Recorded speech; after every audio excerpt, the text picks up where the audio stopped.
¿Qué tal? Bienvenidos a una nueva emisión de Mientras tanto Vivo. Hoy estamos en Silvia Cauca y hemos venido el 30 de julio cuando hay un encuentro de las comunidades indígenas de todo nuestro país, que después de la Constitución de 1991 se encuentran nuevamente para pensarse, para entenderse. Y tuve la fortuna de encontrarme con Mamá Jimena, que además tiene una historia maravillosa, donde creo que combina perfectamente esa historia ancestral con esa historia moderna, ese conocimiento científico con ese conocimiento tradicional. Bienvenida, Mamá Jimena, mientras tanto vivo. Muchas gracias por la invitación y pues por este espacio para poder hablar. Bueno, este programa lo ven en diferentes lugares del mundo. A veces no conocen mucho, no conocemos mucho de esta cercanía, porque somos tan lejanos y tan cercanos a veces. ¿Y por qué Mamá Jimena? Bueno, aquí en el pueblo Misad, el término mama es como una designación especial hacia las mujeres que han sido parte de la autoridad ancestral. Entonces, digamos, por eso me dicen de esta manera, porque pues he pasado como en mi cargo de autoridad ancestral como secretaria general en los años 14 y 15, 2014 y 2015, y en el año 2018 como alcalde de una de las zonas de Guambía, la zona Guambía Nueva. Bueno, lo que hace fascinante la historia de Mamá Jimena es que ella es una médica cirujana de la Universidad del Cauca, pero además pues tiene todo un conocimiento ancestral producto de su origen, de su cultura misak. ¿Cómo una eh, persona perteneciente a la comunidad misak resulta estudiando medicina? Bueno, esa historia es muy particular porque cuando en los inicios de nuestro hospital Mamá Ominga, el Cabildo de Bolivia hizo un convenio con la Universidad del Cauca para que vinieran los médicos de último año. Yo era una niña y entonces tuve la oportunidad de estar en Sierra Morena, inicialmente haciendo apoyo a Mamá Miriam en el cultivo de plantas medicinales, porque pues en ese momento se estaba fortaleciendo toda la parte propia y entonces dentro del colegio habían unas actividades que había que hacer con la comunidad, entonces en un grupo de compañeras decidimos hacerlo en Sierra Morena, que era el programa naciente de salud del Cabildo. Pues sin querer estaba ¿Cuántos como años tenía? labrando yo creo que de pronto tendría unos 15 años, sí, 15 años. Y entonces empezamos a realizar ese acompañamiento allá y como ya estaba también los médicos de la Universidad del Cauca, claro, a nosotros como jóvenes nos daban también las instrucciones desde la medicina alopática en lo que tenía que ver con las enfermedades frecuentes, la diarrea, las infecciones respiratorias, todo lo que tiene que ver con el cuidado por enfermedades por el consumo de agua o contaminado. Entonces, en ese momento fue que estuve en contacto con las dos cosas. Y bueno, con la medicina propia o ancestral desde niña, porque en mi casa mis papás y mis abuelos siempre, en su gran mayoría, acudían, era al médico tradicional. Nunca, o sea, al hospital era si era algo muy extremo. Y entonces toda la vida, pues, parteras y médicos tradicionales eran los que visitaban mi casa. Contémosle un poco, para continuar con esa historia, a los cómplices de Mientras tanto vivo, ¿qué son esos médicos tradicionales? ¿Cómo son? ¿Cuál es su formación? ¿Cómo atienden? ¿Para qué sirven? Ujú. Los médicos propios, MISAC, no se hacen de un estudio así como en Occidente. Para nosotros hay un espíritu mayor que es el Pichimisac y este es el que le otorga el don al médico tradicional y a la partera de sus saberes ancestrales en medicina, ¿no? En medicina propia. Esto se hace a través del sueño. El Pichimisac a un niño, joven o un adulto, poderle darle un sueño en cualquier etapa de la vida y ese sueño, a través de ese sueño, te va enseñando cuáles son las plantas y cuál va a ser su forma de hacer medicina. Por eso, digamos, no hay no se puede hacer una parametrización de la medicina propia porque en los sueños hay diferentes indicaciones y el médico propio aprende desde esos sueños y son muy diferentes cada uno de los médicos. De pronto en esencia tienen como la misma forma de hacerlo, pero por ejemplo hay unas plantas que se le otorgan a cada médico, ¿no? Un médico puede tener unas plantas propias que él sabe cómo manejarlas y también empezar no solo es como esa práctica de atender, sino sentir, ¿no? Ellos tienen un sentido que relaciona los tres espacios, el espacio de arriba, el espacio que pisamos y el espacio de debajo de la tierra, y cada uno de esos espacios tiene espíritus, y el médico tradicional tiene la capacidad de poder, sí, como entender o sentir esos espíritus, armonizar esos espíritus para el bien de la comunidad y de las personas, y poder estar en contacto con todo el universo, las estrellas y lo que hay más allá también se comunica con el médico tradicional, y a través de ello le da las señales de que lo que va a hacer el refrescamiento, la armonización, está saliendo bien o no. Entonces ellos leen toda la naturaleza, no es una sola cosa. Refrescamiento y armonización. ¿Cuál es la diferencia entre uno y otro? Bueno, esas son dos palabras que han surgido para poder expresarla en español, ¿no? Digamos, nosotros en Namuibam decimos Pishimaro. Pishi es como, viene también del mismo Pishimisak, es como una persona como fresca, ¿no? Entonces digamos que de Occidente la interpretación que le dan es, dicen, no, por eso es el refrescamiento, pero si nosotros nos vamos a pensar desde nuestro idioma, el querer traducir a veces distorsiona lo que es en esencia, ¿no? Entonces digamos que sí, es como equilibrar, armonizar lo que se hace. No es, sí, como un refrescamiento. La gente dirá, no, pues será que nos van a dar algo frío o que nos van a echar. Sí, porque así lo preguntan los turistas, así nos ha pasado, ¿no? O en los espacios que los médicos propios tratan de explicar qué es el refrescamiento, entonces el gobierno, la gente de salud no entiende eso, dice, eso, sí, ¿qué será que le echan agua como para refrescarlo? No, es ese contacto que la persona, que el médico puede hacer, de que esos tres mundos y esos espíritus que están ahí puedan acoplarse a la persona y le den bienestar y salud. Para nosotros no existe una palabra que sea solo salud, ¿no? Para nosotros es cuidado y defensa de la vida, es el sentido que está en nuestra lengua. Entonces, por eso cuando decimos salud parece que es una palabra muy cortica, porque nosotros es desde el espacio territorial y con el universo que estamos bien. Y si estamos bien con eso, estamos bien en familia y en comunidad. Volvamos a la historia porque cada respuesta suya me hace sufrir muchas preguntas, pero tengo que volver al comienzo. Y Ujú, entonces estamos en la historia de cómo una Misak se llega a convertir en una médica cirujana. ujú. Estábamos Bueno, en la formación que usted tenía y estaba joven y aprendiendo esto y entonces, y entonces ya pues aquí en Colombia se hacen las pruebas del IFES cuando uno está en 11.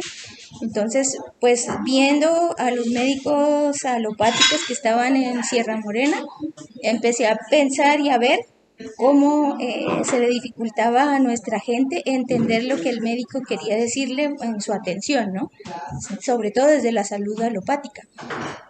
Y entonces como estaba como con las dos cosas, dije, no, yo quisiera como estudiar esto, que estos médicos han venido aquí hasta Sierra Morena, pero no hay ningún MISAC que haya estudiado lo que ellos han estudiado. usted es la primera Misak que se Ajá. convierte en médica cirujana. Sí, ujú. Entonces yo les pregunté a ellos, ¿no? Como ellos eran muy amables y nos enseñaban tantas cosas, yo les decía, ¿cómo hay que hacer para ser médico como ustedes? En cuanto, pues, de la educación de afuera. Entonces me decían, no, es la prueba del ICFES, hay que estudiar tal y tal cosa. Pero entonces yo sentía que me veían como que esa pregunta, como quien dice, ¿por qué preguntas eso? Como que si tú nunca vas a llegar a eso, algo así. Eso me hacía sentir mal. Yo decía, "¿Pero ¿por qué me dicen eso? Si nosotros también somos capaces de hacer cualquier cosa sí, de lo que uno quiere estudiar, uno puede hacerlo. Entonces, pues sí, yo sentí que como que de alguna manera miraban que no era posible que un indígena pudiera estar estudiando medicina. Y eso como que me dio más valor para demostrar que sí se podía. Y entonces se presentó a la universidad y quedó. Sí, ajá, ya me presenté a la universidad. En primera instancia no pasé a medicina, estuve en fisioterapia como un semestre y después de ahí volví a presentar las pruebas y ahí ahora sí ya pasé a medicina. Bueno, vamos a un corte y ya volvemos para que nos cuente cómo le fue en esa formación. 92 hectáreas de vida, un lugar para la contemplación, hábitat de 102 especies de aves, 21.000 tipos de plantas y aire para una ciudad que vibra con puro corazón. Parque Ambiental Corazón de Pance, el más bello de Latinoamérica, un proyecto de la Alcaldía de Santiago de Cali.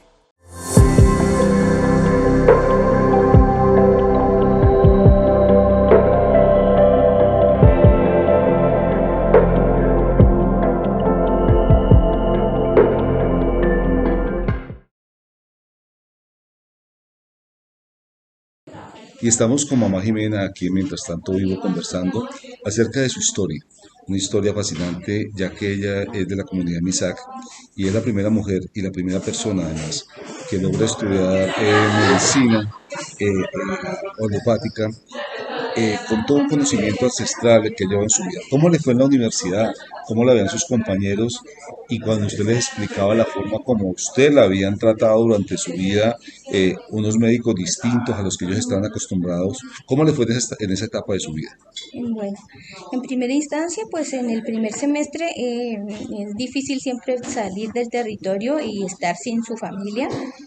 Pues como que eso es el primer reto que hay que superar, que uno está fuera de territorio y que está, sí, con otras personas y que es la sociedad mayoritaria que tiene una forma de pensar y que lo que es uno como indígena, uno lo tiene fortalecido desde su familia, que si no es así, puede llegar a ser absorbido por la sociedad mayoritaria. Entonces yo me sentía fortalecida porque crecí dentro del territorio y al hablar pues de estos temas en el primer semestre habían unas materias donde se miraba lo que era la epistemología y orígenes de la medicina y en uno de los apartes hablaba de la medicina indígena porque estaba la persona que nos enseñaba esa materia fue quien ayudó a crear el programa de salud del Cabildo en Guambía, el doctor Richard Shoemaker. Entonces, mis compañeros, que eran de los tres departamentos, Cauca, Valle, Nariño, desconocían los pueblos indígenas de Cauca, de aquí de Colombia.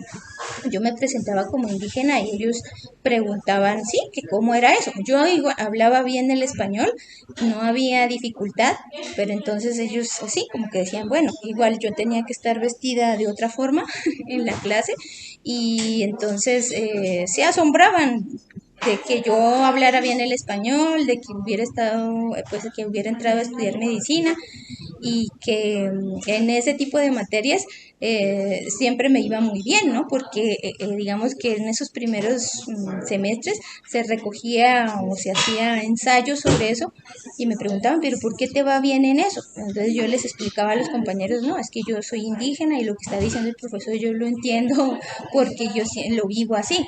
Y a ellos se les hacía muy difícil entender esto en la introducción a la medicina, pero eran las materias que los estudiantes de medicina ven como de relleno o que les parecen de relleno y que es muy importante luego de estar en la carrera porque hay contextos en el país que son campesinos, afros, indígenas y que una persona que trabaja en salud si no los entiende pues no va a poder dar su buena atención con calidad a las personas. Usted toca un tema que me parece fundamental y es el entendimiento del médico al paciente. Y aquí hay un tema que es muy importante y es la lengua, el lenguaje, el idioma. Pues usted da una ventaja y cómo es esa atención después de que usted se gradúa, ¿es en el idioma nativo? ¿Cómo es este proceso? Sí, después de que me gradué, vine a Mamá Dominga a hacer como médico rural y entonces pues todas las misa, como nunca había habido una médica, entonces yo tenía pues con el uniforme de médico Y cuando ingresaban al consultorio yo les empezaba a hablar en Namrig, ellos se sorprendían y me decían, ay, pero usted habla Namrig y todo, y sí, y entonces yo los atendía desde el saludo y toda la consulta en mi idioma, entonces ellos podían expresar todo con claridad, porque la dificultad que veía de mis compañeros médicos que trabajaban en Mamá Dominga era que había muchos mayores que venían y no le entendían al médico, tenían que llamar al auxiliar de enfermería MINSAC para que le ayudara a poder hacer bien la historia clínica, cosa que a mí se me facilitaba porque yo hablaba el Namuiwam y ya sabía pues los medicamentos, las orientaciones que darle a cada uno de las personas de la comunidad que llegaba, ellos entendían todo lo que yo les decía. Entonces, digamos que empezaron a pasar siempre conmigo, más conmigo toda la gente, porque yo podía hablar, entenderlos y digamos en ese inicio uno está como desarraigado del territorio porque ha tenido que irse 5 o 6 años fuera y nuevamente, digamos, ese año fue volver al territorio a aportar con lo de afuera, pero volver a reencontrarme también con mis mayores y con la medicina propia, porque uno llega de alguna manera muy con lo que es de afuera, como la forma de formular y todo, exactamente lo que ha aprendido afuera, y ya estando aquí en el territorio nuevamente se encuentra con las dificultades y los choques que existen entre las dos epistemologías, la epistemología de afuera de entender la medicina y nuestra epistemología propia de entender qué es la salud para nosotros. Entonces, por ejemplo, ahí las mamas, los taitas que llegaban, a veces cuando uno les formulaba pastas, como uno entiende el NAMRI y por qué lo está diciendo, decían, no, pero esto es frío, me decían, las pastas, ¿no? De las pastillas, esto es frío y yo tengo una enfermedad que eso no me hará más daño. Entonces yo me quedaba así en la mitad como que, bueno, ¿y ahora qué hago? Se supone que esto es lo que yo le debo formular porque esto fue lo que aprendí en la universidad, pero tiene razón el mayor, que dice que esto es frío. Entonces, bueno, ¿y ahora yo qué hago aquí? ¿Cómo hago? ¿Y cómo hizo? Entonces eso, tuve que hacer un proceso de volver a reconectarme con el territorio, con los mayores, en volver a entender lo que de niña de pronto lo hacíamos en mi casa con los médicos propios, pero que uno no es consciente, ¿no? Uno toda su vida vive en el territorio y no es consciente que hay cosas esenciales de la ritualidad al momento del nacimiento, la primera menstruación, el cambio de voz de los hombres, que eso genera salud y bienestar en la comunidad y que para Occidente eso se interpreta de otra manera, son cosas culturales y no, son parte de la salud de la gente y cómo interpretar eso, ¿no? Lo caliente y lo frío. Hay plantas medicinales calientes, también frías, alimentos calientes y alimentos fríos, y cómo combinar eso en las atenciones también, ¿no? Y usted Entonces, se encargó de empezar a combinar. sí, empezar a un proceso por ejemplo, Taitalis Muelas, en ese entonces fue el coordinador de Mamá Dominga, y se empezó un proceso de revitalización de la medicina propia, ¿no? Entonces, en un momento fue como, listo, hay una médica MISAC, vamos a empezar a hacer esto, y yo empezar a aprender también de los mayores, ¿no? Y ya había una ventaja de que uno entiende el idioma y entiende por qué se dicen las cosas, pero era bueno, pero todavía sentía el choque. Entonces, ¿cómo ir limando esas asperezas y cómo ir articulando, no en pro de aculturizar o de que yo soy indígena y hablo el idioma, poder imponer el otro pensamiento en salud, no, sino que se entendiera y que hubiera un entendimiento de lo que nuestros mayores estaban diciendo como parteras y médicos propios. Entonces entendí que yo debía aprender de ellos y posicionar nuestra medicina propia, que ¿Usted era aprendió igual. de ellos, pero ellos aprendieron de usted o eso no pasa? Sí, también pasa porque sí me preguntan, ¿no? Y entonces, ¿y aquí cómo hacemos? Hubo una vez que me tocó en urgencias un niño que tenía una, eh, un estatus convulsivo, le decimos pues en la medicina occidental. Llegó con estatus convulsivo un niño, empecé a hacer la historia, todo en NAMRI, y el papá me dijo, doctora, ¿será que puede entrar también el médico tradicional? Es que, o sea, él pensaba que yo no lo entendía, ¿no? Es que para nosotros también, o sea, ese tipo de enfermedades, por ejemplo, decimos que el Pishimisa se le ha pegado a la persona y que le produce esos síntomas, ¿no? Sería desde el entendimiento occidental. Yo le dije, sí, que siga. Entonces ese día el médico tradicional hizo lo que tenía que hacer allá en urgencias y yo hice lo que había aprendido de la medicina occidental. Entonces le dije, sin embargo, como es un niño, hay que remitirlo a Popayán para descartar que no sea algo muy grave, pero se va a mejorar. Ya hizo el médico tradicional lo que tenía que hacer ahí, yo hice lo que aprendí de la medicina occidental, entonces la familia entendió y fue muy bonito. Ha sido de las atenciones que yo siempre me acuerdo y que la gente decía, no, pues qué chévere que en urgencias podamos hacer eso, que el médico también puede entrar, y porque yo lo entendía que era así, ¿no? Yo también entiendo que esas es las causas desde la medicina propia. Hay síntomas que son asociados a este tipo de enfermedades y que debe actuar el médico propio.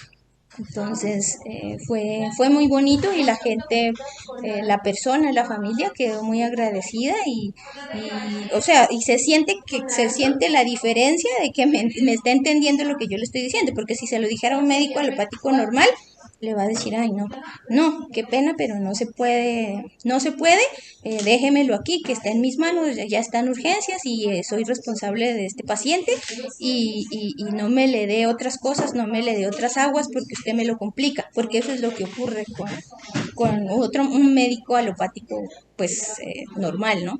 Es, O occidental, mejor dicho. es una maravilla esta conversación. Vamos a un corte y ya regresamos para el cierre del programa.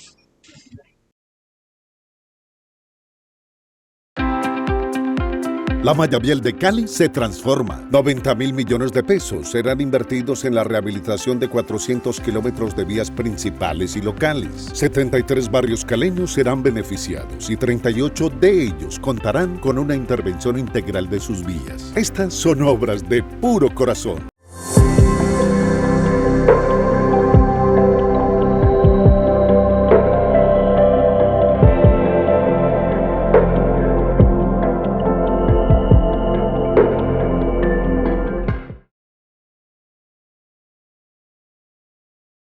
Bueno, hemos hablado, yo creo que esta entrevista ha tenido como un camino, contando su historia, contando cómo ha sido esa relación con sus pacientes, con su comunidad, pero esto de que le ha servido a, a la comunidad indígena, de cómo le ha servido también para fortalecer esta necesidad de que sus conocimientos sean valorados, respetados, integrados también.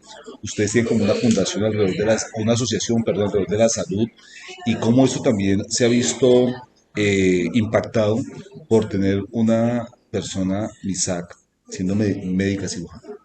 ¿Cuál ha sido ese proceso ya desde lo institucional? Ujú. Bueno, desde lo institucional, pues cuando recién me gradué hubo mucha alegría por parte de los mayores de acá de la comunidad y me di cuenta de eso cuando me contaron la historia, todo lo de la recuperación de tierras.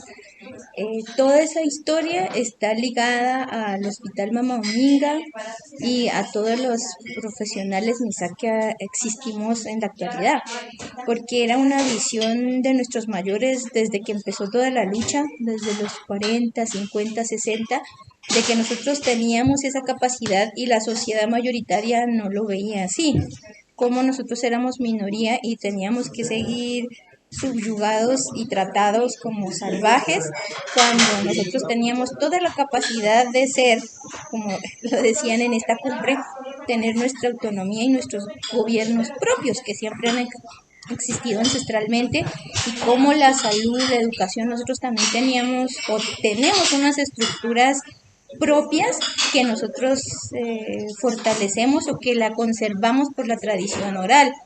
Entonces,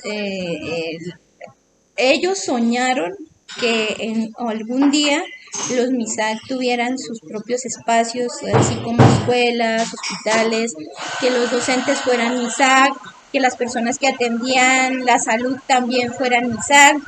Entonces gracias a ellos, creo que estoy aquí porque es un sueño que ellos tuvieron y que lo soñaron de manera grande, y que cuando ya se ven como reflejadas estas semillas que ellos dejan, ellos dicen, listo, sí, ya tenemos gente preparada desde los saberes occidentales, pero estos MISAC no pueden olvidar los saberes propios. Hay que tener muy fuertes los saberes propios y la identidad para poder articular con lo que se aprende de afuera, que nos sirve, pero cómo eso va a fortalecer la parte propia. Hoy hay IPS ya como medicina tradicional. ¿Qué tanto ha beneficiado esto también a ese fortalecimiento del conocimiento ancestral y también qué tanto han incorporado esta medicina homeopática que también tiene, pues digamos, en algunos momentos es necesaria y fundamental para la protección misma de la vida? Sí, digamos que en esa misma lucha, como le digo, se habló con el Ministerio de Salud para empezar a fortalecer lo propio. El programa de salud del Cabildo de Guambía, el comité, como lo llamaron, en 1983 nació este comité de salud, que estaba conformado por taitas y mamas de la comunidad, donde los solidarios, que le llamaban ellos, a la gente de las universidades que hizo apoyo al movimiento indígena, también eran médicos y enfermeras de la Universidad del Cauca, de la Universidad del Valle, de la Universidad de Antioquia. Entonces dijeron en ese tiempo, como había auge de la APS, que es Atención Primaria en Salud, capacitar los líderes. Entonces ellos fueron el primer programa de salud y fueron los que aprendieron algo del occidental, pero ellos también hicieron una reflexión, dijeron, listo, estamos recuperando las tierras, estamos recuperando nuestros saberes, revitalizando nuestros saberes, y aquí estamos aprendiendo solo lo occidental, ¿y qué vamos a hacer con lo propio? Hacia adentro hay médicos y parteras, ¿cómo pensamos eso? Entonces dijeron, bueno, hay que primero empezar por volver a recordar nuestras plantas medicinales, identificar, necesitamos un lugar como Cabildo que siembre todas las plantas medicinales. Esa fue como una primera fase de tener un espacio y sembrar todas las plantas que cada persona recordara que eran medicinales y que los médicos dijeran. Y después de eso ya se dio el paso de poder tener el talento humano propio, de hacer este convenio con la Universidad Occidental para capacitar promotores de salud, pero promotores que también conocieran la parte propia. Entonces eso fue como lo que se hizo al principio, y de esta manera pues ya como nosotros, gracias a la Constitución del 91 y gracias a ese acercamiento que hubo un auge en los años 90 de los estudiantes indígenas que pudieron ingresar a la Universidad Nacional, a la Universidad del Valle, a la Universidad de Antioquia. Usted es la pionera y después de usted siguen una serie de personas que... No, antes de mí, no, en esos 90, como yo era niña, yo miraba, claro, habían estudiantes MISAC que estaban en esas universidades. Pero no estudiando medicina. No, ninguno estudiando medicina. Y entonces después de eso ya dije, bueno, listo, entonces ahora es mi oportunidad, tengo que acceder a una de las universidades públicas para estudiar medicina y poder entender el mundo de afuera, lo de la salud, que es muy chocante con nuestras comunidades, y cómo poder traer hay una necesidad también dentro de la comunidad en ese tiempo de la medicina alopática, porque se puede complementar con la propia. Entonces, por ejemplo, sí, cuando nuestros MISAC tenían que ir a Popayán o alguna parte, era muy difícil, no había quien explicara bien eso. Entonces dije, no, esto hay que saber cómo piensan los de afuera para poder hacer que entender desde nuestra salud, pero entender esa parte y hacer esa articulación para generar salud integral a la comunidad. Estamos en una cumbre de los pueblos indígenas y hay una gran fuerza de las mujeres hoy. Es sorprendente, la alcaldesa de Silvia, había dos o tres congresistas mujeres, la representante de Colombia ante Naciones Unidas, una mujer como usted con un liderazgo impresionante que dirige, digamos, el hospital principal, pero eso ocurre hoy. Hay una pregunta que me surge con esta pregunta, con esta situación y es, ¿quién era su mamá o quién es su mamá para haberle apostado, o sus padres, pues su mamá o su papá, pero como estamos hablando de mujeres, haberle apostado a que esta niña Misak rompiera esas estructuras, la enfrentaran al mundo, que no es tan fácil? ¿Quiénes son ellos? ¿Quiénes son los padres? Sí, bueno, mi mamá se llama María Juliana Muelas y mi papá Jesús Antonio Hurtado. Ellos pues son docentes, como le digo, desde la lucha indígena se promovió que las autoridades propias tuvieran su propia gente en estos espacios. Entonces, creo que mi papá y mi mamá fueron ese semillero de docentes que hay ahorita. Y pues desde que estaba niña mi mamá fue la que me enseñó a leer y escribir. Ella siempre estuvo a cargo de los niños pequeños y entonces ella siempre como que tenía ese sueño de que sus hijas o sus hijos no tuvieran tanta dificultad como la tuvieron ellos, porque ellos cuentan su historia de discriminación en el bachillerato. Por ser MISAC, había mucha discriminación aquí en el pueblo, aquí en Silvia, y era muy fuerte esa discriminación, al tal punto de que tenían que irse a los golpes para poder defenderse y los profesores acolitaban esas peleas, esa discriminación.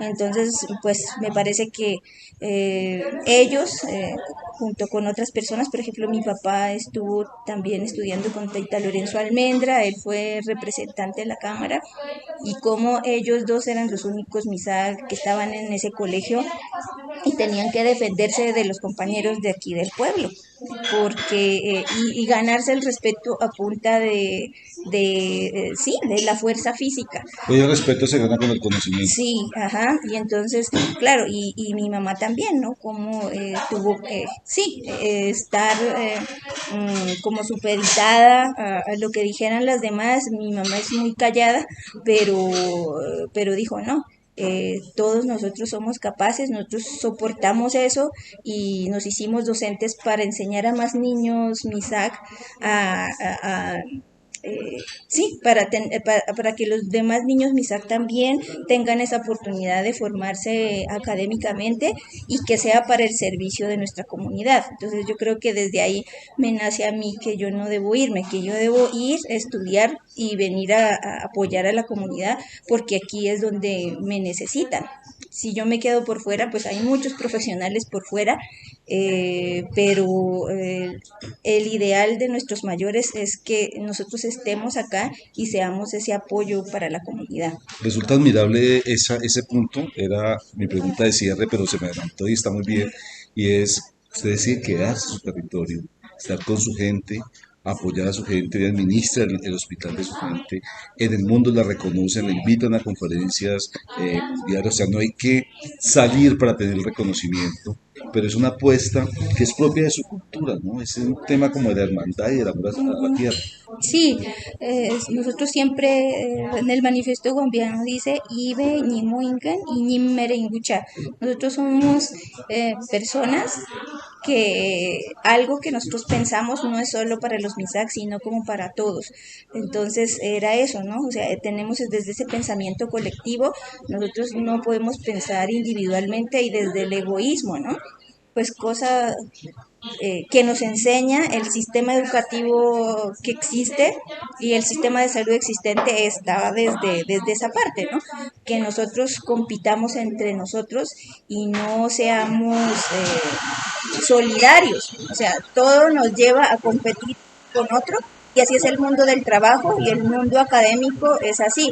cambio, desde lo propio, la educación indígena nos invita a compartir, a que tenemos un espacio con el universo, con la naturaleza, con las demás personas y que nosotros somos una parte de ese gran mundo y que venimos a aportarle. Entonces esa es como la diferencia, no nos pone a competir, sino como a aprender cada uno con sus capacidades y a aportar desde esa capacidad que cada uno tiene. Tanto por aprender, muchas gracias. De verdad que ha sido una entrevista muy emotiva, un gran ejemplo y creo que todavía nos falta mucho por conocer a nuestros hermanos indígenas.